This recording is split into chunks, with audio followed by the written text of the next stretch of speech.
Get ready to have a blast on Corey's Cast, where we talk about everything related to rehabilitation and recovery, from injuries and treatments to the unique journeys in the pursuit of an optimal life.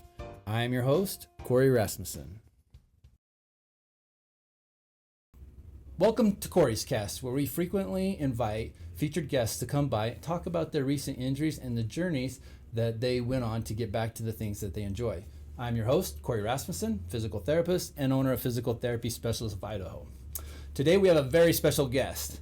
I don't know if I'm coming up with this nickname. I'm sure someone else has because it's not that creative, but I'd like to call her Downtown Ava Brown.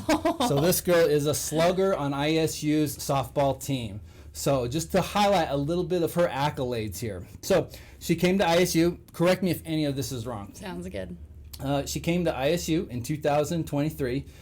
This was her first year. In her first year, she achieved a .326 batting average and a .535 slugging percentage. So for those of you that don't know the difference between those, so if you're going up to bat 100 times in a season and you hit, regardless of the result, 40 of those, then you're at a .400 hitting average there. Versus a slugging percentage, if she's hitting, if 40 of those hits were all doubles, so she's got two bases on each one of those hits, so that kind of counts as two. So then she'd have like a 0.8 percent slugging percentage is the way I understand it. So you got to incorporate how many bases instead of just a hit or just a single. You got to take into account how many. So that's why her slugging percentage is so much higher, because she's launching these bombs, which is why I call her Downtown Ava Brown. And we're going to talk about her home run specialty, if you will. So in that first year, she also recorded 6 home runs. She had a fielding average, because she plays in the outfield, of .975, only making 2 errors in the season. So that's phenomenal. She was named to the Big Sky First Team All-Conference and was also Big Sky Freshman of the Year. Congratulations. Thank you. So in 24, continued her success. Same thing. Now she got 8 home runs. She had a .257 batting average and a .50 slugging average. And her fielding percentage increased to .986 because she only had 1 error. So continuing to slug that ball right over the fence. She, in addition to her athletic performance, she's also a brilliant student athlete as well. She was valedictorian of her high school, and every year she's been named to the Big Sky academic team. So we are very proud to have you on the show. Thank you. Glad to be here. Awesome. So I want to first talk about our most recent win over Utah. So tell me about that game. Yeah, it was a great game. We played them a couple times, finally got the win. We beat them 5-3. Awesome. I think, yeah, and so that game was great. We had a freshman, her first collegiate home run was a grand slam. Yeah. Yeah, so that was electric. It was so much fun to be a part of and just see her have that success. So that was cool. We did. I saw that on social media. That was awesome. Were you on any of the bases when you got? No, I hit deep fly ball, but left fielder made a good catch. Yeah. So yeah, Awesome. all good. Yeah, awesome. So okay. The other thing I wanted to talk about here was your recent success with becoming Big Sky Player of the Week just a few weeks ago. Why don't you tell us a little bit about that game and about that performance? Yeah, so we went to Utah Tech, played in the Utah Tech tournament. We went undefeated. Nice. It was a great weekend. We were all crushing the ball. I think we had 2 grand slams that tournament. It was just, everything was clicking. I myself had a few home runs. We were all just seeing the ball really well and just playing really good softball and against really good teams too. Yeah, just in the zone, everything's just going a little bit slower, and you guys are just... Yeah, the ball looked a little bigger that weekend. Yeah, right. Awesome. Cool. Now, I went over some of your other accolades there, but was this the first time getting Big Sky Player of the Week? Yeah. Congratulations. Thank you. That was awesome. Okay. So the other, I mean, there's just so much to talk about with her as far as her performance goes, but I recently also saw that you're climbing the leaderboard for most home runs for ISU. Are you aware of where you're at on the leaderboard? No, I had no idea that was even, my name was even on the list or anything. Yeah. We don't really talk about it. We don't really look at it. It's Sure. not really on the forefront of our mind, but I saw that and I was like, oh, like that's pretty cool, but I have no idea where I'm at now. It is really cool because you're a junior, yes. right? So this is her junior season. She's already 7th on the list. 10th, excuse me. She's 10th on the list the last time I saw it for most home runs at ISU. So she's got some time to continue to climb that board. So that's pretty cool. She's already off to an amazing start this season. So Thank you. We'll see kind of where that progresses to. So speaking of that, what's kind of your let's talk about the team and you as an individual. What are your expectations for the team? Let's talk about that first. Are you guys thinking you're going to win the conference? I mean, hopefully. I mean, you guys have that kind of swagger to you. Yeah. But what was your guys' expectations coming into the season? Yeah. Well, it was just a goal at the end of the year, win the Big Sky Conference tournament too. That's never been done in ISU history. Okay. Yeah, and so we want to be the first team to do that. We want to win regular season. We just want to get all the wins, just going out there, attacking, sticking to our standards. We talk a lot about that and just creating a positive environment and just making sure everyone's all on board. Yeah. You guys seem to have great camaraderie amongst the team, just from what I've seen from clips and talking to players and stuff like that. Is this team seem like it's more of a camaraderie environment compared to any of the past teams, or is that just kind of the culture that the coach envelops in the group of girls there? Yeah, I would say we've been trying since I've been there to really build the culture of the team, and I think this year everyone's all on board and everyone wants to work towards our goals, and we talk about our standards and just creating a really positive environment to be in. And so I think everyone has bought in, and it's just been a really great environment to be in. Everyone's positive. All the coaches are positive. So it's just really fun to go out there and play. And we're playing free and we're having fun. So yeah, you can definitely see it in your guys' performance, and that leads to success on the field for sure. So as a player, what kind of expectations, because we're going to get into your injury a little bit, but coming into the season, what kind of expectations did you set for yourself? Yeah, for me, I just wanted to be a great teammate and just to stay positive through failures and setbacks. I know I was out all the fall with my injury, and just wanted to soak in every moment and just be grateful that I'm on the field again, because I wasn't on the field for a couple months. So yeah. So that's a good segue. So you've had some really good success to start this year, but let's talk about that ankle injury that kept you out from the fall season. I mean, this was a legit thing, required surgery and everything. So I want you to kind of tell our viewers a little bit about the injury and what ended up happening. Yeah, so it was spring of last year, and we were practicing one day. I was taking fly balls in the outfield, and I cut. It was like a weird cut to a ball, and my ankle just completely rolled over. I heard so many pops and crunches. It just was not good. It hurt a lot too. But just got that checked out. There wasn't any breaks, which was really good.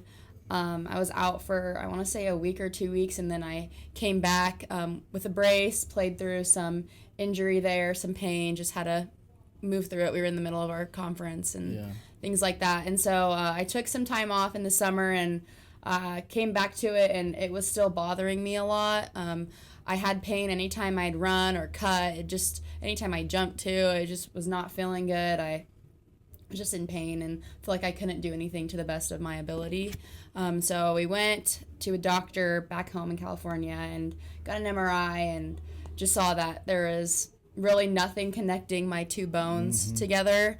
So I had all my ligaments were just destroyed in there, and there was just a lot of gunk in there with scar tissue and everything. And so he recommended surgery. And so, I got the surgery in August. He talked to my parents afterwards, and he was like, I'm really glad you guys got this. It was really messed up in there. Yeah. So, he put an internal brace, fixed up all my ligaments, and, it was good to go. Yeah. Yeah, it's a pretty big surgery in there, but a lot of times it's needed, especially on injuries like that. And sometimes you just don't know. Imaging doesn't paint the clearest picture for you, and sometimes you get in there and it's a lot worse than it is. So, all right, so you had that done, and then I saw you 6 weeks after surgery. Did you have PT in California at all, or was this kind of the first bit of your recovery process? This is the first bit. Okay. So after my surgery, I was only allowed to walk 20 steps a day for 2 weeks. I laid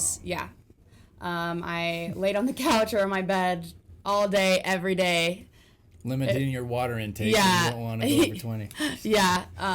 But that part sucked. It was terrible. And then after that, I went to a boot for, I want to say, 2 or 3 weeks, I think. And then that's when I started, when I got out of my boot to my brace, that's when I started coming here. Yeah, awesome. All right, so then the journey begins. When we started seeing you, did you remember in kind of those first few visits, what was kind of going through your head? Was it what you expected? Did you expect it to be easier, harder? What kind of did you think about those first couple of weeks of rehab? Yeah, so this was really my first time doing physical therapy seriously, like from my injury and my surgery. And so I really you've been didn't know. healthy through high school career and everything like that. Yeah, I remember this being fairly new experience. Yeah, so I didn't really know what to expect. I was just going to try and do whatever they asked me to do to the best of my ability and go from there. If I had a bad day, I had a bad day. Yeah. Ava was a phenomenal patient as well. I wish all my patients were as good as her. Always very detail-oriented, make sure she wanted to follow the rules to a T. It was like, hey, I got one crack at this. I want to make this thing count. And so she did everything just spot on and perfect and always applied herself at 100%. We had great communication, and so that's what leads to a lot of great outcomes. All right. So then, okay, those are the first few stages, but then overall, talk to me a little bit about the overall recovery process. Did it happen as fast as you wanted to? Did it happen slower than? I mean, talk to me a little bit about that, and why don't you share with us a little bit of the barriers that you felt were kind of the biggest obstacles to get over, whether mental or physical? Yeah, looking back at it now, it was really fast recovery, I feel like, because I got it in August, I was cleared in December. It was really fast, but during it, I was doing fine until I came back here and saw all my teammates playing games, and I was like, oh man, like I want to play too. And so I feel like the biggest barrier I had was if I'd get cleared to start walking or to start jogging, like knowing that it may not be pretty and it may not be exactly like how it was before I got my surgery. I think I didn't realize how hard it was going to be coming back from not walking for 2 weeks and not running for a month or 2 months.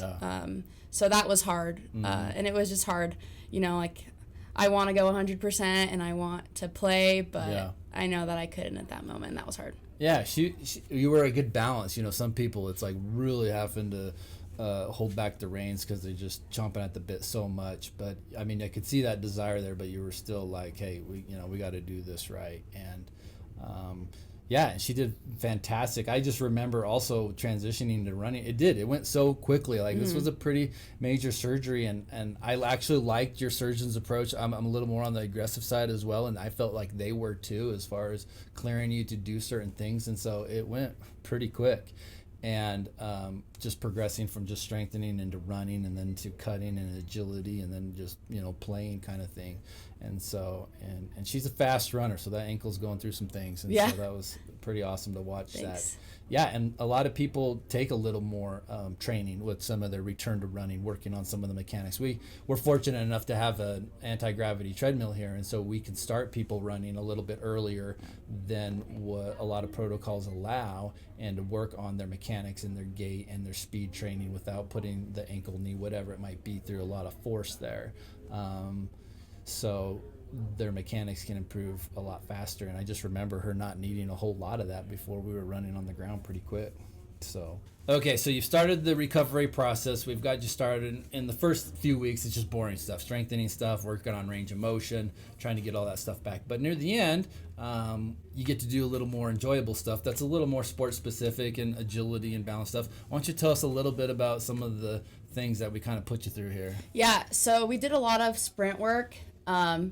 And let me tell you, after not running for a couple months, your conditioning is not the best. So we took a lot of breaks, took a lot of water breaks. But we did a lot of sprinting. We worked on the agility ladder a lot with some jumping. Have the bands around my ankles and do some icky shuffle, just jumps, just to really get used to that. I remember doing a lot of sleds. Sled sprints, the side walks, those ones. So we're fortunate in our facility. Someday I should do just a quick tour for the Corey's Cast viewers, but we have about 13,000 square feet of space here, and like 40 yards of turf that we do just a bunch of agility type stuff on. Agility ladder. I always like to say it's the longest agility ladder this side of the Mississippi because it's super long. Yeah. And we can do sled work, and we have a 15-foot ramp that we do a lot of stuff on the ramps. Talk to me a little about the blaze pods. I always enjoy taking our athletes through blaze pods. What do you think about those? Yeah. Well, when they finally worked for me. Yeah, she was the bad one. She was jinxed every time. So they have to connect through Bluetooth. And most of her appointments were in the morning. I guess I hadn't woken up yet or whatever. But yeah, super embarrassing because it's great technology and it works like every time except for Ava. So I don't know what it was, some kind of energy you're giving off. But yeah. But yeah, so we'd set those up on the cones, and I'd either be sprinting forward or backpedaling. We did some side to side and just kind of movement through the cones, just kind of work on that change of direction. We did the plank challenge, the 3-pod, where I'm in a plank position and there's 3 pods on the ground and I chase a color and try to get as many as I can in 30 seconds. There's some where we have them on the wall and I'm balancing one foot on a Bosu ball and I'm trying to chase a color too. So yeah, pretty good stuff. Yeah, so just a little tidbit on those blaze pods, you set them up, and so yeah, she's got to identify a color and chase after it. So there's a lot of research coming out as far as neurocognitive reaction therapy, and so stimulating the central nervous system and then having to respond to that. And so we do use those a lot with a lot of athletic movements, and so both with the hands and with their feet drills. And so those are really instrumental in improving reaction times, which I hope will transition into better batting averages. Not that she needs that much improvement there, and also reaction to fly balls and improve her fielding as well. So awesome. All right, good stuff.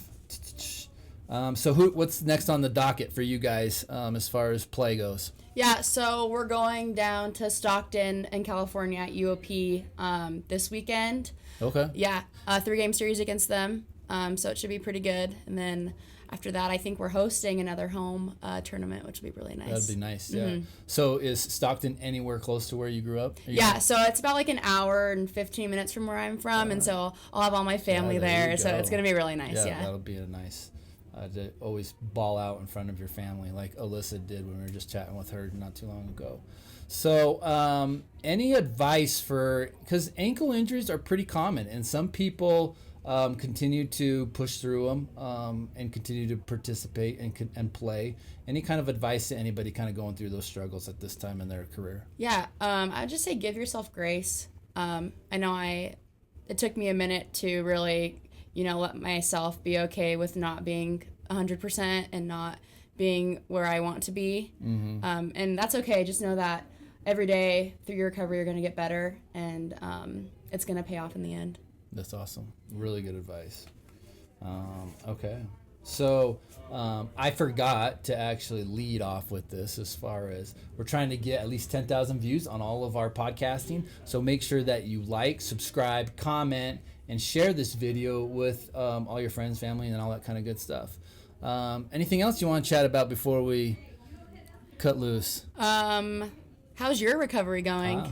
So mine's going well. Do the viewers know? The viewers probably don't know. So, but since you brought it up, I did have a shoulder surgery myself in December, shoulder replacement, rotator cuff repair. So I'm about 3 months out myself. So I'm pretty proud of this. This will be kind of embarrassing, but I'm going to show you what I got here. So, yeah. So that takes everything I got, but I mean, I'm doing good for where I'm at and for what I have had to overcome myself. In 3 months from now in the summer, I'll be tossing around the heavyweight and doing everything that I want to do anyway. So thanks for asking.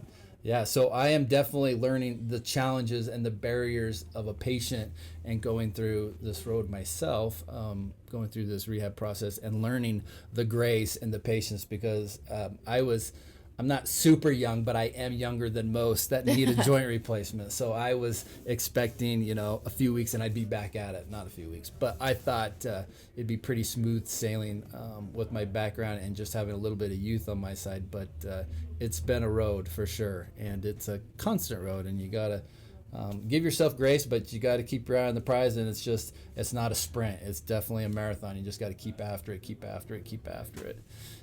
for good outcomes. So, yeah, thanks for asking. All right. Thanks for tuning in today. See you next time on Corey's Cast. See ya.